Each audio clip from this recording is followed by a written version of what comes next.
also has a ground and a neutral wire in it. Right. Now, I know that years ago they probably added this. This is a newer code item because I know that there was a concern years ago about the dryer not necessarily being grounded and wet clothes being thrown into it. Is that what the change was about? Yeah, and the red wire was always there, but they just cut the ground wire out Okay. and used the neutral wire for grounding the frame of the dryer. But now they have 4 wires and they use the ground separately. They actually ground the frame of the dryers.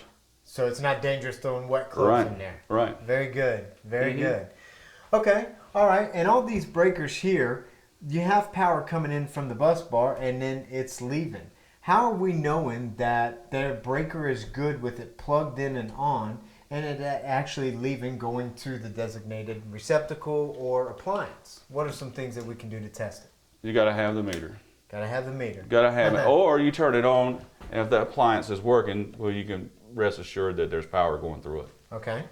But now sometimes like a dryer will run if half the breakers is bad. Sometimes they burn on the bus bar, but the dryer will still turn but not get hot because the motor is 110 volts.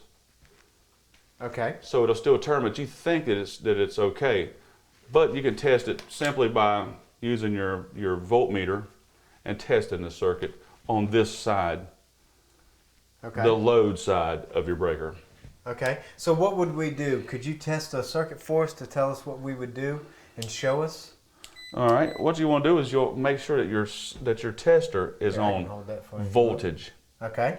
on voltage, and not on a continuity test. Right. Well, then you would blow up. All right. So what we're going to do is we got a 220 volt circuit here, and we're going to test between it, and my meter is registering now 246 volts. Okay. So- So we have the power coming in on the bus bar, going into the breaker and leaving The going breaker. to the circuit. Mm-hmm. Okay. Now, what if we were to have a 120 volt breaker? What 120 volt circuit? How would we test that? You would put one prong of your tester on the neutral, Okay. and always test it on the neutral, not the ground, Okay. and then test it to your breaker. Okay. Now, why would we not go to ground? I've seen that done before. Because you could get the same reading, correct? Correct. I could get 120 going from here to ground and 120 going from here to ground. Why would we not go to ground? Why are we getting the same reading? Well, for here you could check it at this point. You could check it to ground and see if you have voltage leaving the breaker. But once you get downstream, you want to test to neutral, Okay. because that'll tell you if you actually have the neutral wire is going down. Here you can test it to this neutral to see if you had 110 here. If you have 110 in the panel, you could do that. Okay. Now, neutral, would that be another word for common? Is that your common wire of... Yeah, that is the grounded. Technically, that's called the grounded wire. Okay. Your bare wire is called the grounding wire. Okay. But would neutral be also, because you hear the word common, I know like there's a lot of common like in low voltage, so would there be a common wire? Could that be classified as a common? Yeah, you could It's say just that what was. loops. It is. Yeah, electricians we call it the neutral. If we wanted to see if we had a bad breaker, and we wanted to just check and make sure that we had a good breaker, could you show us how to test a breaker and see exactly what we could do by pulling it out? Okay. Well, first you start out. You test the breaker to see if you have voltage on it. That's a test. If there's 110 volts on both legs, and then if you have a 220, you want to test between the two wires and see if you have 245. Now, if you do that and you've got the breaker on and you don't have voltage out here, you want to turn it off and pull the breaker out away from the bus bar. Okay. A lot of times, if you have a problem with a breaker, this entire area here on one side or both sides could be burned, where it was making a loose connection on the bus bar. And then sometimes the bus bar itself will be burned also. Okay, so it'll be evident that it's real black in this area one way or the other, and that's not allowing the electricity to flow through Right. that circuit. Right, and a lot of times it is evident. This entire piece can be burned out right here Right. on the end of it. And then if that bus bar is burned also, you may need to change out the guts of the panel if you don't have space available to get to replace these wires, Right. to move the circuit down. Okay. Now, what I know that a breaker is made for safety. Tell us what would cause it to trip. I know there's a couple things that would make the breaker actually trip. What are some things that we could look for if that does happen? Well, if you had an appliance with a motor, if a motor was in shorted out, the motor would try and turn, which would jump the amperage up because it's trying to turn. Then this breaker is rated 15 amps. The motor is pulling, when it's trying a locked motor, it's pulling 60 amps. It'll trip the breaker. Okay. If there's a wire has shorted out, burned, and came in contact with the grounded surface in the appliance, it'll trip the circuit breaker. So you have the things that can trip it would be an overload or a dead short Okay. would trip the circuit breakers. Okay. All right. And how many circuits, like on this bottom one here, how many receptacles are pretty much allowed to go on one circuit? How many receptacles could you have to go on one breaker? Depends on the size of the area that you're in. There is a 180 watts per outlet that they use Okay. when they're adding the outlets in. A kitchen circuit just depends on your counter space for how many outlets you can put on that 20 amp circuit. Okay, this is great. I'm telling you, we're learning a lot, David, about the main panel and how it feeds the apartment. What safety precaution would you say is the most important about going into the main panel if we were to have to make any repairs?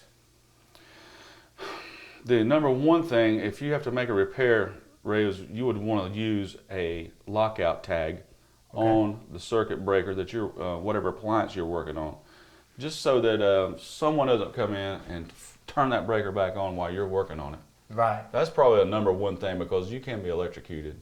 Yeah, that's a great point. You know, there's a lot of times that sometimes we have to come into a unit, turn the power off, run to the shop, and somebody may come behind you. We just don't want them turning that breaker on because they may not know that you're on the other end of that circuit and turn it on and somebody can get zapped. So always safety first, lockout, tag out, definitely want to use those. And I tell you, this is great. This is real exciting, but I'm looking to see what this panel actually feeds throughout the apartments. So why don't we go take a look at some receptacles and some switches. Okay, now we've made our way to just a simple light switch here. It's right when you walk into the front door. And we're going to talk about this light switch and how it's wired. David's going to show us exactly how it's wired and how it works. Why don't you go ahead and show us, David? Okay, what we have here, both of these switches are single pole switches. We have 2 wires on each switch. And the purpose of a switch is to control light fixtures, receptacles, whatever loads that you want to turn on and off. This particular switch right here, this one has a red wire to it, and it doesn't mean really anything about it, but in this area of the country, they use this red wire as a switch leg to a receptacle. Okay. This other wire is feeding a light switch. Now, if you want to test a switch, what we want to do is pull out this neutral wire. I always want to test to the neutral. Okay. Once you get past that breaker box that we looked at earlier, you always want to go to this neutral wire to test your circuits out here. All right, so what we want to do is the same thing as we talked about before. You have a line and a load on us, like you did outside on the service, that breaker out there, on those circuit breakers in there, you have line and load. Okay. You have a line and load on this switch also. The line, if you'll notice this group of wires And something that's happened here, when they were painting this place, they had this box open, no cover on it. So the painters came in and painted everything. And subsequently, now all your black wires and your red wires are painted white. So you really have to take and look at your wires and make sure that you've got a white to white, and black to black and all. And not be fooled by the paint that the painters sprayed in here. So what we want to do, testing, we want to test to a neutral. You put your meter on one of those and test to the load side of the switch. Now this switch is good. It's on, and I'm testing the load side of it. And there's the line side. Line side 122 volts, load side 122 volts. So the line side will come from the panel, the main panel in there, and feed through the switch. So if this switch was off, would we have a reading right there? None. None. It kills it. That's the load. So we turn that load off. Okay. On that wire, yes. So the load is off. Okay. And there's no voltage on it when the switch is turned off. Okay. All right. Now I noticed that we have the red wire. You had talked about that. And this red wire typically feeds to a receptacle. We're at the receptacle now, and we're trying to figure out what this red wire does. Dave, so you got your handy dandy plug-in tester there. So tell us what we're looking for right here. Well, Ray, you'll notice that the red wire is on the top screw. Okay. All right, and then on a switched receptacle, there's a little tab that ties this screw and that screw together. And this is a metal tab here? A little metal tab is built into all receptacles. So when you have a switched receptacle, on the hot side of this receptacle, you want to take and twist that little tab off and break the connection between the two screws. Okay, now we would want to break that connection for a switch to operate it, or would we want to leave it there for the switch to operate it? No, you want to take it off, remove it. That allows the switched wire, the red one, to operate only the top receptacle. If you didn't have that tab removed, this black wire would feed there, and you wouldn't be able to turn the top half of this off. Okay, so it wouldn't be able to come. You walk in the door from work and you turn your light on. That is what that whole purpose is for. Yeah, that's what it's for. Switched outlet, and in this particular case, the bottom is always hot. Okay. That satisfies the code requirements to keeping a hot receptacle in this area. Okay. So you're using the switched outlet, the switched part, as a light when you come in the door. That's okay. code. Now, as far as any kind of tricks or anything, you know, it's so common to get a work order or service request in the office where people say, I just can't find out where that switch is that operates my lamp when I walk in. Is there any trick to the trade that electricians could do during construction or anything that would signify that this is exactly the receptacle for that light switch to operate? No. There's not. There's not a designated area for it, just in this room. Okay. Could we turn the receptacle upside down or anything like that? I thought I had seen that before, where the receptacle would be upside down, and you wouldn't be able to see it unless you actually looked for it, if that was the case, and that would tell us that that was operated by that switch. No, but Ray, that's a good idea, and we should probably patent that idea. Yeah. Well, good luck with that. Maybe we can stop making training videos after that.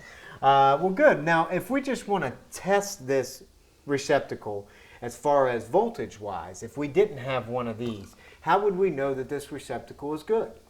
Well, we could do it the same way. As you notice here, there's no lights on this. Okay. Well, that means that apparently there's no power on the top side of that receptacle.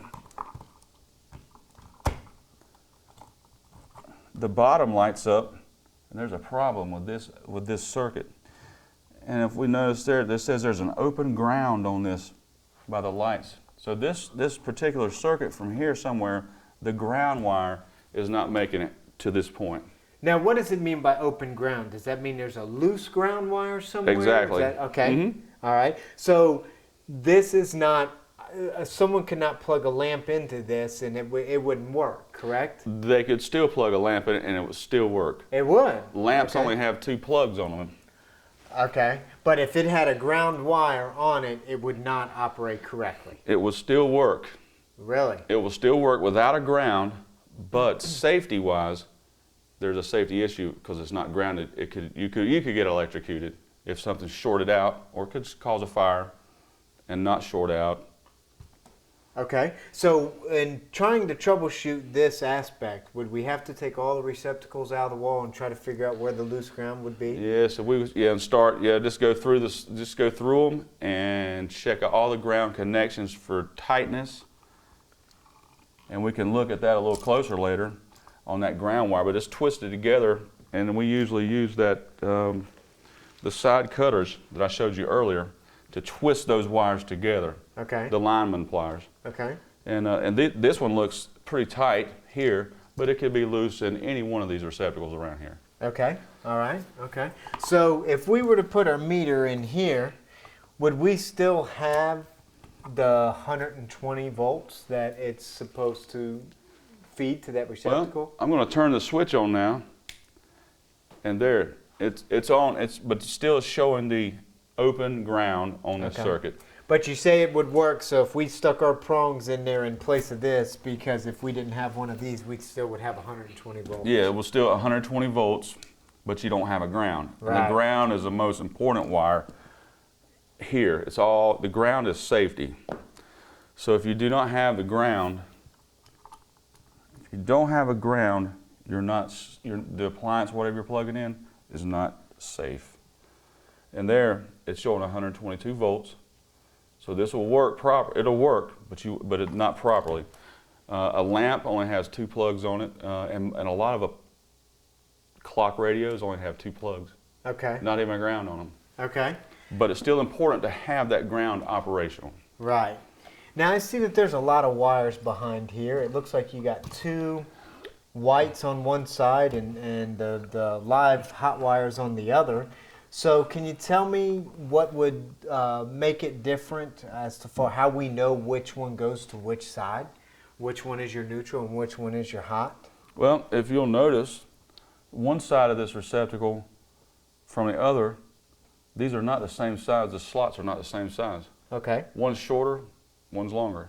Okay. Why do they do that? Why do they make one shorter and one longer? And how? Well, that designates the hot side, the hot feed of it, and also the screws on one side are copper colored. That indicates that the hot wire goes on this side of the receptacle. Okay. The other side, the screws are silver and the slot's longer. That's where your white wire is attached to. Okay. All right. And then there's a green ground screw. The green ground screw here, that is the ground only. Ground only. Ground wire only. And you can have a bare copper wire or a green insulated wire. And that is your ground, and that's the only place that wire attaches to. You know, speaking on that topic, why are ground wires sometimes insulated and sometimes not? Well, it just depends on how you're pulling the wire. Okay. If it's on a strand, if it's on a separate roll, they're insulated.